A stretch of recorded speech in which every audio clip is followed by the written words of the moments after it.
Thoughts on Metro Exodus, played on Xbox One. I've always enjoyed the Metro series, and Metro Exodus is no exception. We plunged straight back into the Russian Metro, fighting for our very survival as Artyom, a member of the elite Spartan Order. My first thoughts on the game was that the graphics looked amazing. I initially put that down to me thinking the opening intro was a pre-rendered cutscene, and a dip in quality would occur when I took control of Artyom. However, when Artyom simply froze and I realised I had control of him, I then truly realised how good the graphics looked. I was simply taken aback by how good they were. I played this on a day one Xbox One, by the way. The story kicks off with Artyom, desperate to prove that he did indeed hear a radio signal in the closing events of Metro 2033. Risking high amounts of radiation exposure, he spends more and more time on the surface, desperately searching for the signal. It's one such trip with Anna that hurtles them into the events that takes Artyom and the Spartan Order across Russia. It is with this exodus that a change in level design can be kicked up a notch. No longer are the dank, creepy tunnels of the Metro the setting of the game. Instead, we're taken to the harsh deserts, beautiful forests, and a small town that worships a giant catfish. This open level design was a breath of fresh air and allows players to freely explore the areas at their own pace. The forest level stands out to me as generally terrifying at times.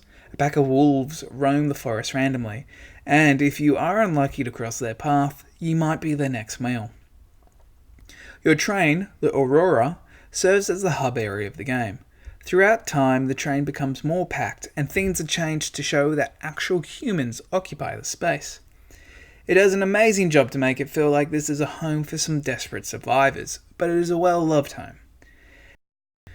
These brief hub episodes provided some of my favourite moments in the game and made me feel Artyom was part of a group, a family. A true reversal of the isolation I felt in the tunnels of the previous Metro installments. The karma system returns and affects more than just your ending. The way you play in certain levels can affect you and your team's survival. A stealthy player can manage to pass by a group of enemies without harming them, avoiding a future conflict. Whilst a player who goes in guns blazing might escalate a group of enemies who will have you in a tight squeeze later on. Ultimately, the way you play the game is up to you. However, the game does lean towards a more stealthy approach, yet never forces you to.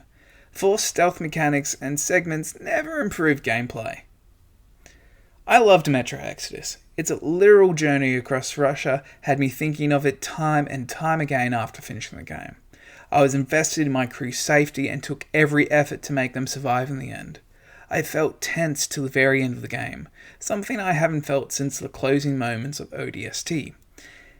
If you want more substance from your post-apocalyptic shooters, definitely play Metro Exodus. It's already my game of the year at the moment. And if you're a fan of the Metro series, you need to play this game.